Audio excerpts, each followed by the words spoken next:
Nếu mà ngày đó biết trước được á là ngày cuối cùng ăn bún bò, trời ơi, thì tôi sẽ ăn thêm 2 tô nữa. Bữa đó ăn có 1 tô thôi à. Bởi vậy mới cảm thấy mình thực sự là ngu ngốc. Nhưng mà thôi, giờ phải chịu. Tại vì tội lỗi quá trời. Bây giờ đã bị Spider-Man giăng dây nhện khóa lại, lóc trên lóc dưới khỏi ra nhà. Khu của bộ mợ hoàn toàn bị cách ly. Nhưng mà ngày nào cũng có Spider-Man vô phát đồ ăn á mọi người. Nào mì gói, nào là cơm. Hôm nay review các bạn đồ ăn của khu cách ly thì có gì ngon nha, được Spider-Man cấp mà. Ngày đầu tiên thì được phát rau từng ô, sẵn ở nhà có miếng chả cá, có miếng cá viên thì nấu chung thành một nồi canh. Trời ơi, nhìn là thèm rồi đúng không? Trời ơi, rau của các chiến sĩ đưa nha, tao nói nó xanh mà nó sạch mà nó tươi, nó đã lắm. Rồi được thêm miếng khô thì mình chiên là chiên không dầu ăn nè. Trời ơi, thì Diễm Phúc đúng mọi người, thì sự luôn á, rất là tận tình và tử tế. Xin cảm ơn cái siêu anh hùng Spider-Man đã luôn tận tình chu đáo chăm sóc cho tụi em trong khoảng thời gian này. Thật lòng xin cảm ơn. Em hứa sẽ ở nhà ngoan không đi đâu hết để các anh mau hết dịch về với vợ con nè. Dã tràng Sa Cát Biển Đông đang mùa cô dứt mình không ra đường, nhưng mà ta nói không ra đường vẫn thèm cái món sầu riêng này quá trời quá xá luôn, nên tìm bánh cộng đồng mạng, bánh các Facebook luôn, chợt nhận ra rằng sầu riêng đã có bán ở SI rồi đó nha. Thế là cả cuộc sống của tôi thu bé lại vừa là cái muối sầu riêng này thôi đó. Và bây giờ mình tấy mấy tay chân một tí xíu, đem nó bỏ vào nồi chiên không dầu để xem nó như thế nào nè. Mà đâu có ai ngờ cái chuyện cùng điên điên mà nên duyên với món ngon luôn mọi người ơi. Thiệt sự nha, ở ngoài thì nó nóng nó xốp, còn ở trong thì nó mềm nó dẻo, còn cái vị sầu riêng như ít 5 lần lên thì nó thơm nồng nặc luôn. Cảm giác như các bạn đang ăn bánh như vậy, hiểu từ bánh sầu riêng không? Nó xì một cái có lớp kem ở trong đó, trời ơi, bây giờ nhắc lại còn hay nghiện nữa. Đây là bạn khi xem cây táo nở hoa. Vô giỏi rồi. Giờ mặt hoang mang, nó về cha bà nội trong bộ phim này chửi hết. Ai của sinh con quỷ ở đâu? Đùi thì giữ vô. Bán nhà bán cửa xong chỉ mà. Nó cãi gì chi vậy, cho mấy người này quỳ xuống chân đó hả? Xin lỗi na, gì con quỷ, ai lái quỷ?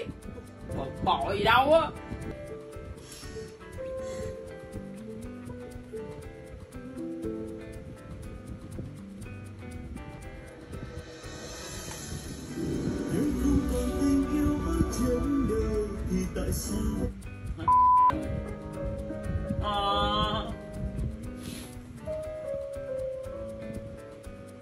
Hôm nay là ngày thứ 7 được cách ly tại nhà đó mọi người, và đúng đều đặn cứ 4 giờ chiều là được cán bộ vô phát thực phẩm, quá sung sướng đúng không? Hôm nay được phát một ít khoai lang, mà sẽ làm món khoai dẻo cho mọi người nha. Nguyên liệu thì siêu dễ tìm luôn, là một ít khoai lang rồi ít bột năng, đã vậy thêm một miếng đường nha. Công thức thì siêu dễ luôn, cứ 2 phần khoai 1 phần 1 đó, các bạn cứ đong đếm làm sao cho nó gấp đôi lên là thành công đó. Sau khi tán đều khoai ra, chúng ta bỏ bột vào rồi. Bây giờ thì chỗ tài nặng nào người ta cùng nặng, người ta cùng nhào đó, nhào mà bỏ thêm một tí xíu nước nó sẽ ra cái cục tròn do như thế này nè. Nặng đến khi nào các bạn cảm thấy thật là chắc tay nha. Rồi bây giờ thì mình vo từng viên, các bạn có thể vo hình dài này, ro thành cục nhỏ, hoặc có thể dùng dao sắc lát ra, tùy theo các bạn ứng biến, có thể dài to nhỏ tùy các bạn. Sau khi nặn xong thì bắt một nồi nước sôi, bỏ hết em khoai vào là gần xong 90% rồi đó. Bây giờ thì đợi các em khoai chín nổi lên trên rồi mình vớt em nó ra, rồi mình cho nó vô thùng rác nha. Tại sao? Là do cái lúc đầu thay vì cho đường chung với lại khoai vào bột thì bụng mở lại cho muối. Trời ơi, có ai 30 tuổi như tôi rồi mà phân biệt được cái nào là đường cái nào là muối không? Trời ơi, vậy là hư mẹ khoai dẻo của tôi rồi.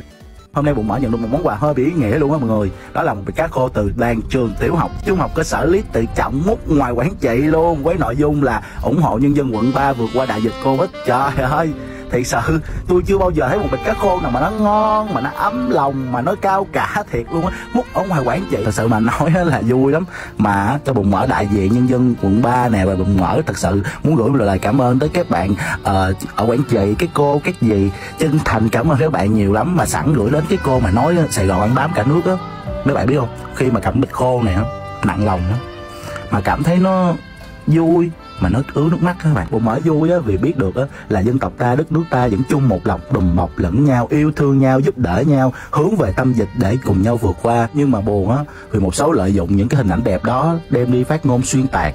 Trời ơi, giờ này là chung lòng vượt qua Covid, đừng làm chia rẽ nội bộ, đừng mâu thuẫn nữa, cố gắng đoàn kết mới chiến thắng được dịch Covid chứ mọi người. Có thể bạn biết gì quán bún bò ngon, nhưng chắc chắn bạn không biết lịch sử của món bún bò, và hôm nay bụng mở sẽ kể cho bạn nghe nha. Thủy tổ của ngành bún bò là một người phụ nữ và sống ở làng Vân Cù. Khi Chúa Tể Nguyễn Hoàng còn đang lập nghiệp, có rất nhiều người đi theo Chúa để tiến vào Nam, thì trong đó có một cô gái vô cùng xinh đẹp và đoan trang. Trong lúc mọi người chọn mưu sinh bằng việc canh tác ruộng đất, thì thiếu nữ ấy vẫn miệt mài làm bún. Do tính tình hiền hậu nên cô được rất nhiều người yêu quý, nhưng cũng có vài kẻ gọi là ghen ghét hờn trách vì mình xấu hơn cô và không chăm chỉ hơn cô. Trời xui đất kiến thế nào mà cả làng bị mất mùa 3 năm, thế là kẻ xấu thừa nước đục thả câu liền đổ thừa cho cô. Là do cô mang hạt ngọc trời ra trà ra sát ra nghiền ra xay ra làm đủ trò nên mới bị thần linh quở phạt. Thế là cả làng phải tụ họp lại để bàn bạc, một là cô phải bỏ nghề, hai là phải bỏ làng mà đi. Và thế là cô lựa chọn rời làng và giữ lại nghề làm bún của mình. Do bản tính hiền lành, cô được rất nhiều người thương và được một ân huệ cuối là cho đánh chàng thanh niên thật là khỏe mạnh để phụ cô với cái cối đá xay bún. Và sau khi rong đuổi suốt một hành trình dài, khi đi ngang qua làng Vân Cù, tự nhiên cái cối đá nặng thì nặng không vân được nữa và bà chọn nơi đây là nơi phát triển sự nghiệp của mình. Qua biết bao nhiêu biến cố thăng trầm thì món bún bột cũng được ra đời. Bây giờ thì hết rồi. Xin chào các bạn, mình là anh Bụng Mỡ, người trẻ kiện cổ tích giảm thật nha. Hôm nay Bụng Mỡ sẽ chỉ các bạn một cái mẹo chúng ta cần phải biết khi vào bếp nha. Đó chính là nếu mà lỡ tay mềm quá nhiều mắm muối gia vị bột ngọt vào một đồ ăn mà chúng ta đang nấu, thế là mất đi cả tâm huyết, thì hôm nay Bụng Mỡ sẽ chỉ các bạn cách xử lý. Đầu tiên các bạn vào phần mềm cắt kết rồi các bạn đó rồi tua ngược đó, thế là gia vị được lấy lên trên hết rồi đúng không? Bây giờ cái chảo của chúng ta nó trở lại vị trí bình thường và nêm lại cho đúng chuẩn nha. Chúc các bạn ngon miệng. Hôm nay Bụng Mỡ sẽ hướng dẫn các bạn làm bột chiên tại nhà siêu đơn giản, siêu lẹ và siêu ngon. Các bạn áp dụng công thức dưới đây thì chắc chắn sẽ thành công 100% nha. Việc đầu tiên nên làm là chúng ta sẽ làm cái bước này rồi chuyển qua làm cái bước này. Nhớ là cái bước này chúng ta phải cẩn thận nha, làm kỹ càng nha, càng làm chậm càng tốt. Tới đây là chúng ta đã hoàn thiện được 50% chặng đường rồi. Nhớ lấy hết sức can đảm làm tiếp theo cái bước này để cho bột ngon hơn, dày hơn, mịn hơn nha. Đó, thấy chưa, quá dễ đúng không nào? Bụng Mỡ nó là siêu dễ nè. Bây giờ tiếp tục cùng Bụng Mỡ làm nha. Đó, sắp được ăn rồi. Và bây giờ ta đã thành phẩm rồi nè. Chỉ với các bước siêu đơn giản vậy thôi là ta đã có một dĩa bột chiên ta nói thành phẩm trong mùa dịch rồi. Bây giờ thì không còn phải ngán ngẩm các món cơm nha hay là mì gói nữa đúng không? Các bạn có thích Bụng Mỡ hướng dẫn làm clip gì nè, comment nghe bên dưới nha.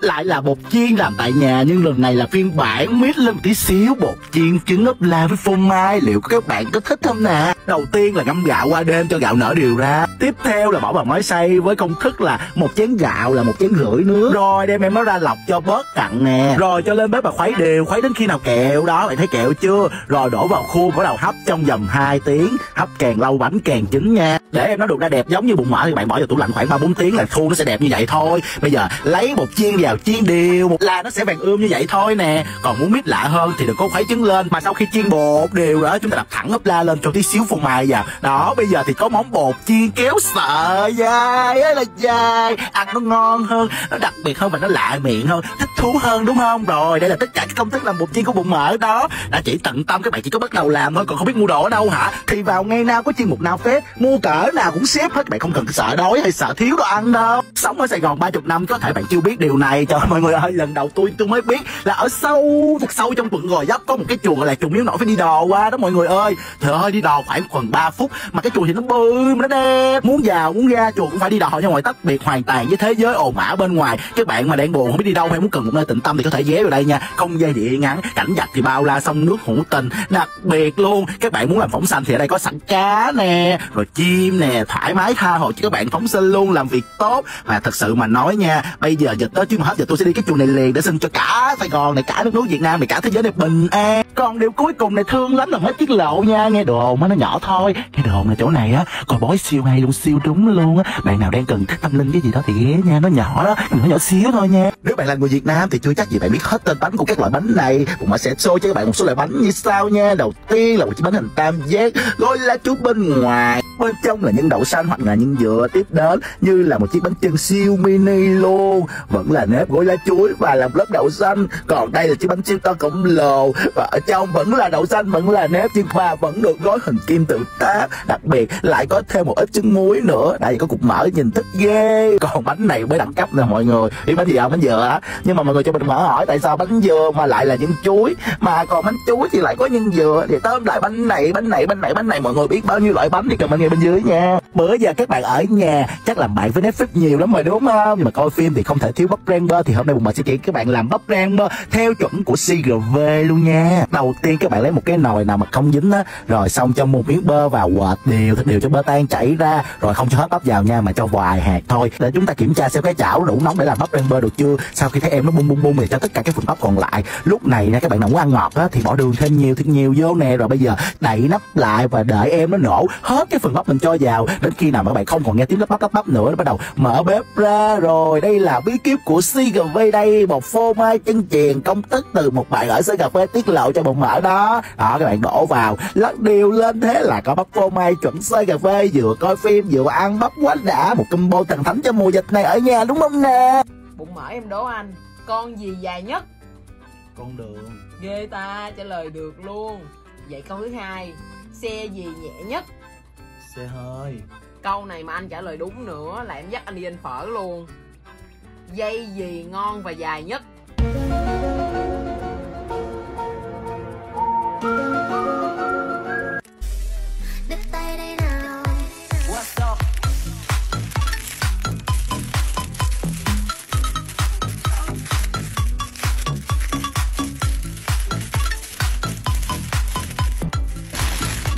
Ai thua ai nhất? Em không biết.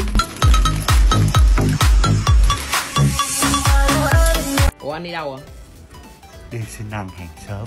Ái chà chà, chợt phát hiện là mấy cô hàng xóm đang đổ bánh thọt á mọi người. Thôi thì xách cái dĩa qua ăn ké, ai ngờ học luôn được công thức làm bánh thọt. Trời ơi siêu dễ luôn. Đầu tiên là chuẩn bị 2 cái hột vịt đập ra rồi cành lá cắt nhỏ nha các bạn. Xong rồi chuẩn bị bột, đó chính là cái bịch bột hương xưa này nè. Nghe đồ bình hộp hương xưa này thì mới ngon, mà nó tiện lắm nha mọi người, có sẵn bột nghệ luôn. Rồi các bạn cho muỗng dừa vào, rồi cho thêm tí xíu nước nữa, rồi cứ khuấy đều là chúng ta có hỗn hợp làm bánh xèo rồi bắt lên chảo và đổ thôi, đúng không? Siêu dễ luôn, siêu tiết kiệm thời gian. Có thịt có tôm các bạn bỏ thêm vô, còn không thì để như vậy ăn chay nha. Pha một tí xíu nước mắm ăn kèm với rau sống nữa thì ngon nhất nách. Trời ơi, tôi đang kéo còn được học nghề nữa, đã quá trời quá đất luôn á. Mà cái này là quay trước chỉ thị 16 nha, đừng có nói tôi mất công tùm hầm tùm bẫy tùm lum tùm la. Cái này là quay lâu rồi, bây giờ mới lồng tiếng á. Chú mà hỏi đây, có bạn nào thuộc team ăn chay tháng 7 không ạ? Nếu có thì có bạn nào thuộc team hay thắc mắc hỏi làm sao nấu đồ chay để ngon và ngọt nhất có thể được không ạ? Thì Bụng Mỡ sẽ bật mí liền với công thức món nuôi xào chay ngon thiệt ngon như ở chùa nấu luôn. Công thức này được cô hàng xóm hay đi nấu ăn cho chùa chỉ cho Bụng Mỡ đó nha. Chúng ta sẽ có nấm bào ngư, rồi nấm đùi gà, rồi ớt chuông, đủ các loại màu, một trái cà chua. Tất cả chúng ta đều thái sợi ra rồi cho lên bếp, đảo đều ớt chuông và cà chua trong 5 phút,